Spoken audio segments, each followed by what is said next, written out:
Who are your favorite comedians growing up? Like, who'd you really kind of draw influence from? I feel like Mark Normand is definitely stylistically and like even just in terms of like thinking, like his Out to Lunch special dropped in 2020. Like some of the bits he had, I was like, oh, I've literally had those thoughts before. And he was the first person, because I've seen, like, I mean, obviously, like young Kevin Hart, young Chris Rock, Chappelle, Louis, Bill Burr, Doug Stanhope, everybody, they're all fucking goats. But when I saw Mark Normand, I was just like, oh, like, because certain people, like, okay, make you laugh, but he made me think I could do stand-up. Well, he does the, like, non sequitur. It's just funny. Like, boom. Like, he's almost punching you with his jokes through the show. And that's something I'd like to, like, you know, I would like to adopt into my comedy. Because, like, you could do the long form, like, let me do a joke about my life and kind of set it up with your life. Or you could just do a bunch of, like, boom, boom, boom, little funny, like, non sequiturs. So, yeah, I fuck with Norman, too. Anyone else? Like,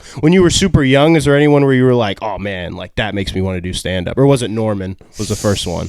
It was definitely Norman. I mean, Kevin Hart. Young Kevin Hart was like insane. Young Kevin Hart was on one. Pain was insane.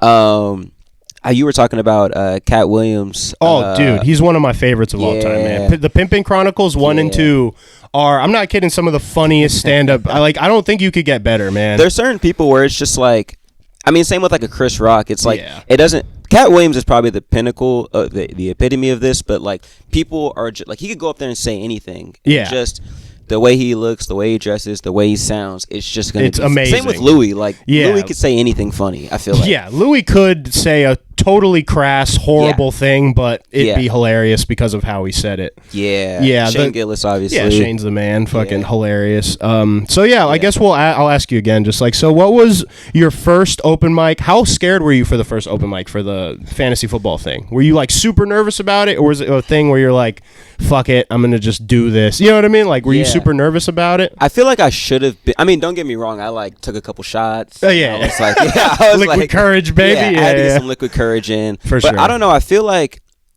I don't know, dude. It's interesting because I feel like when you remember back in like the middle school, elementary school playground or whatever, and you would fucking talk shit and you make your mama jokes, jokes about people's hair, like your hairline is da-da-da, like all those jokes, and like you kind of just like knew when you were about to like hit somebody with some like with some hard shit, with some hard joking.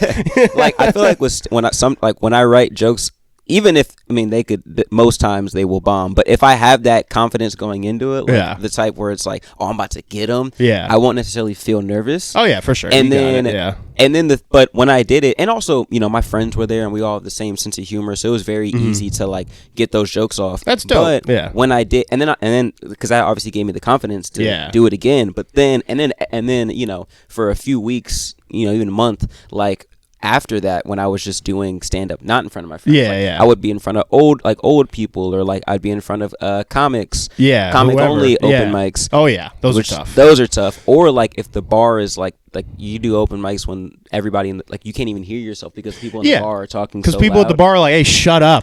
Yeah, and comedy is one of the rare art forms where like, all right, I know you're having dinner, but we're going to force comedy onto you right now.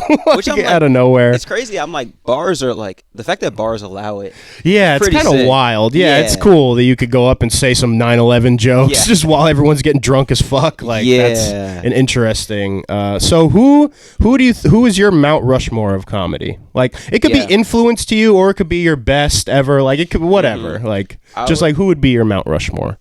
I mean, I would put... I guess I am pretty basic with mine, but I would say like Louis, obviously. I would say Mark Normand. Yeah. In terms of like style, who I try to emulate, and it honestly, like, I don't really get like because people will say, "Oh, you're like Mark Normand or whatever." I think that's cool because it's like, oh, okay, cool. I'm like literally studying his stand up. Yeah, like, exactly. Yeah, like, quite literally. So I think it's kind of cool when people are like, you're, but obviously, you know, getting laughs in my own way. Yeah, but, that's your own. Yeah. But I mean, Chappelle, obviously. Yeah, Chappelle's up there. what do you call it? Doug Stanhope is like one of my favorites. He has some great. He has like the good long form bits from back in the day, and he used to smoke a cig on stage. Like that's badass. On stage. Like, he was just a badass in the clown suits. You know what I mean? Like it's just hilarious. Like he's just a different level of funny that I don't think most people get these days. Yeah, I feel like a lot of the because like he's able to take like bits, like premises that everybody jokes about. Like everybody has like a midget. You know, a midget bit or something, or like a midget bit. He has like, well, I just know in particular he has like, because you know everybody, a few people have like bits where it's like, oh, midgets, they say don't call us midgets. That's That's like our N-word or whatever. Yeah, exactly. Everybody has a bit that's kind of similar to that premise to that, but he just like, I forget what special it was. He actually had a special called like Something to Take the Edge Off, where he has like a dude with playing a guitar in the background. Oh, that's hilarious. It's fucking hilarious. I've never seen that. It's annoying, but it's actually kind of sick. Like, he like thinks differently stand up wise. He's always been a different kind of guy. And so he's so I would say him. Who is that 4 people on the 4? Yeah, 4. Okay, yeah. Louis, Chappelle, Normand, and Stanhope. Yeah, for mine, it's always tough. I would for influence for me, who I loved growing up, it would be like Patrice O'Neal, Cat, Louis, and then like Richard Pryor, Eddie Murphy, because like they really broke down the door of like killing stand-up wise. And like Richard Pryor was one of the first comedians that was kind of really dirty. That would talk about like doing cocaine, like being black in the world. You know what I mean? Like he was the first guy to kind of break down. Like before him, comedy was kind of like, hey folks, I left my wife in the kitchen. You know what I mean? Like he was kind of hack before then, and then he kind of brought the like dirty grittiness. Yeah. I mean his Live on Sunset or whatever, when he fresh after his he lit himself on fire. He comes out. Dude, people were fucking wild back then, man. Insane. Nowadays, you just like smoke weed outside of an open mic. Back then, they were freebasing cocaine at fucking comedy shows, bro. What the fuck? Insane. Oh my god. I guess we'll talk about some crazy open mic stories. So, a while ago, we were at an open mic, and I'm not gonna say names. I don't even remember the guy's name. I don't either. But this white dude went up, and he started like. So the first thing I could preface is like, I got a black wealth manager the other day, like a black money manager. And we're all in the crowd like, okay, like where's he going with this?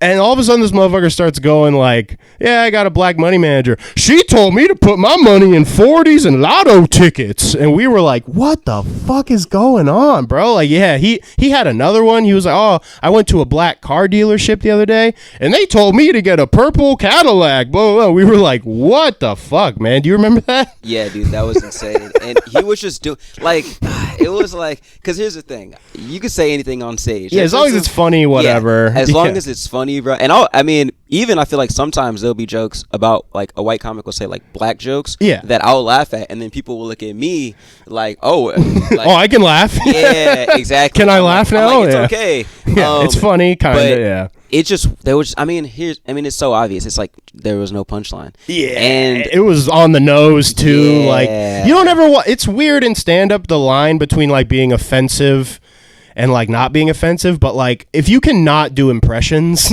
try to not do impressions. Yeah, because it's all implied in what you're establishing, you know, because that's what makes it funny. It's like you allude to the thing and then you put it in our minds, and then it's funny because you're not saying it. Exactly. You know? Yeah, he was just, and then didn't you see him at another thing and tried to talk to him? I saw him at Question Mark Bar. Shout out Question Mark Bar. Shout out Question Mark Bar. And he popped out again, and I knew because the same material was fucking coming, dude. And I was like, as soon as he went up, I was like, fuck. But he added, he expanded. No. And if you're watching this, bro, you know what? I fuck with you. You're brave. You got balls of steel, bro. Because he started talking about like having sex with chicks with Down syndrome. Oh yeah, he did go other crazy routes. So it wasn't just at black people. Yeah, he was like, they just eat their boogers, and I was like, all right, bro. No, he had some shit about fat chicks. What? He was like, I don't even know. It was like I'm glad I remember it, but it was some like about fat chicks. It was about eating or something. It was about because it was like you could like he had some shit about I forget the eating part, but he said over like 50% of obese women have been like. We're like, why are you bringing that up, bro? I guess has bad taste in women. I was like, oh my god. Like, what I don't the know fuck? if YouTube will. We're gonna get taken down, dude. It's all right, man. We're gonna get canceled at some point. Speaking of getting, it was him saying that. Yeah, that not shit. us. Yeah. Speaking of getting canceled, what do you think of dildos on the WNBA courts, man? What the hell's going on with all that? Hey, man. They had to get it. At least someone's showing up strapped up to those games, huh? I like how they were saying, I saw this on Twitter because they were saying they might try to implement like a no bags policy. No dick-shaped bags? Yeah, dick-shaped bags. But it was like, it's not obviously the only way to hide a dildo. You could easily just waddle your way in the W. But I thought every WNBA person has a dildo up their ass. Hey. Yeah, there we go. Hey. Somebody said, we were talking about this on Lulu's podcast. Shout out Lulu. About that was literally just what if the people throwing it, because you would think the people throwing it were just some assholes trying to prank the game, but what if it was just like the Amazon delivery driver? Because what if the players just ordered a dildo on this? Or what if it's the team trainer? You're like, oh, you forgot this in the locker room. That's how they de-stress after the game. That's what, like, physical therapy. Here's the 10-inch Punisher. Yeah. I was thinking, what if the dude was like, Allah Akbar, like or if he's like, dicks out for Harambe, just throwing dildos on the court. What a horrible thing. Like, are they going to start throwing pocket pussies on NFL games? Like, what the fuck? Who is doing this? That would be fucking hilarious if they just threw a pocket pussy. They're like, we got to get him back. Some girl in the WNBA is like... But I know. So I guess we'll get into how you've been doing roast battles, right? How's that been going? Yeah. I did my first one. Yeah. Because it's a fun writing exercise. Like, you gotta do it too, bro. It's like fun. They do, what's his name? Jared Camacho. Shout out Jared. He runs the monthly roast battles at this bar called Our Place in Livermore. Okay, for sure. And, so I did my first one against Dave Hay. Shout out Dave Hay, funny comedian. Yeah, I saw you guys go back and forth on the clip you posted. It was pretty fucking ruthless, man. You guys kept it cool, which is awesome, but you were saying some wild shit. Well, I feel like that's a roast battle where you keep it civil, but you're saying some insane shit. Well, I mean, I've seen videos of roast battles, and I went to the one before, so I knew what type of jokes, were. Yeah. And also, like, the thing is, also same with the guy at the open mic, like, if you have a punchline, you know what I mean, then you could pretty much say anything. And also, but also, I don't want to, like, because basically the context, but yeah, we're homies, and, like, we gave each other information. Yeah, you give each other beforehand, And, so you know kind of what's coming. It's just going to be creative in terms of how the joke's structured, kind of a thing. And you definitely want jokes that are going to, like, some jokes you want just to be, like, a silly haha laugh, and then some jokes, I mean, it's a roast battle, so it's like, ooh, like, you kind of want to hear it. Like, like you dunked on him or something, bro. Like, ooh. Yeah. And people fuck with it, like, as bad as it was in the moment, because, like, his mom died, and easy and material. Just check mark that one. Yeah, all right. And I said some shit, but he countered it and had course. a whole thing about his mom being cremated, but I'm still being ashier than her. Yeah, that was funny. See, like, funny as fuck. See, that's a roast battle. Exactly, and that was the honestly, like, I mean, it's funny that a roast battle can be, like, beautiful, but it was beautiful in the sense that, like, the crowd was like, oh, and then when he said his thing, the crowd was like, oh, and then it was such a good, it was like, that's what it was about, And so next month I'm going against Xavier Cluis. Shout out Xavier. Oh, there you go. Yeah. Better watch your ass, dude. It's another black comic, and so it's literally just going to be the most racist black shit. on black violence. It's going to be black on black crime. It's going to be Chicago, man. It's going to be switches and it's going to switch out on stage. Yeah, bro. That's so funny. Fucking switches. No, that's awesome, dude. Yeah, dude. That's too funny.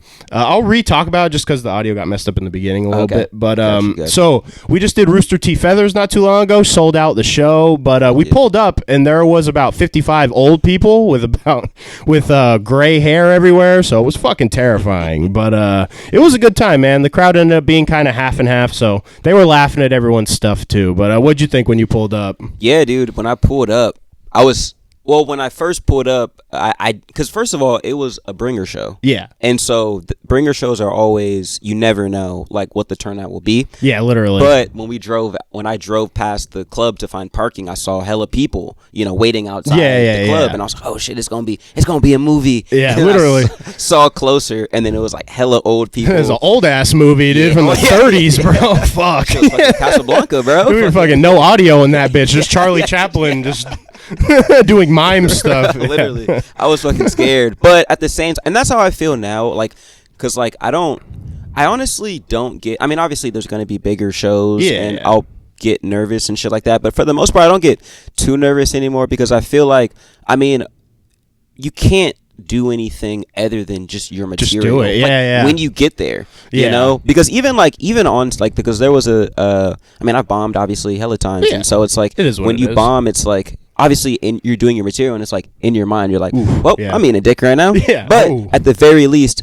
But it's not like you. But you now it's an exercise. Yeah, now you just get through your material. Yeah, you just say your lines. It's low key kind of easy sometimes to just like, okay, turn autopilot. Off yeah, that's how I feel when I do comedy high. If I like smoke weed and go do comedy, I can't like do crowd work or talk to anybody. Like I have to just like get through my shit. Same. So like that's why I don't like smoke or drink usually before shows. But I'm trying not to. I'm trying not to do either. Like I'm trying to, because drinking, it does make you loose, but then are you just gonna have a beer or two before every show? It's not really practical. And then being high, I can't be high and like I can't do a mic where I'm like, okay, I'm gonna work on new material. And be high. If I get high, then it's like it's just autopilot. It's just autopilot. Yeah, that's pretty funny. That's awesome. So you just do it mostly sober. Yeah. But what made you get into stand up? I've always been a fan of it.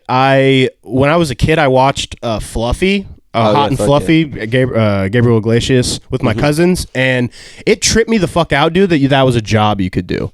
Dude, I was like 9 or 10, and I was like, you can do that? So like it was always in my head as a kid. I'd always kind of thought about it, and then moved home after college, played football, all that with this helmet that I got CTE in. Came home, working my jobs. I was kind of like, like same kind of thing. Like I went to an open mic in San Mateo that I don't think is an open mic anymore, and I remember, dude, I was fucking terrified. I was sitting out front of the venue, like on my phone, like, am I going to do this? Like, am I just going to get in my car and leave? Like, and then the host came out, and it was like a defining moment, bro. He looked at me and was like, are you one of the comics? And I had this like fallout, like yes or no. Like, do I say no and walk away? Or do I say yes and I said yes and just did it. And then did okay. Got some, didn't completely bomb my dick off. So I was like, oh, cool. And then Iman was there. Iman was hosting? No, he was just there. Oh, he was there. And then he talked to me after. Shout out Iman Dismore. And he was like, oh, you should do mics. Like, why don't you do more mics? Like, I haven't seen you around. Like, you're pretty funny, dude, blah, blah, blah. And then from there, I just kind of kept doing mics kind of consistently.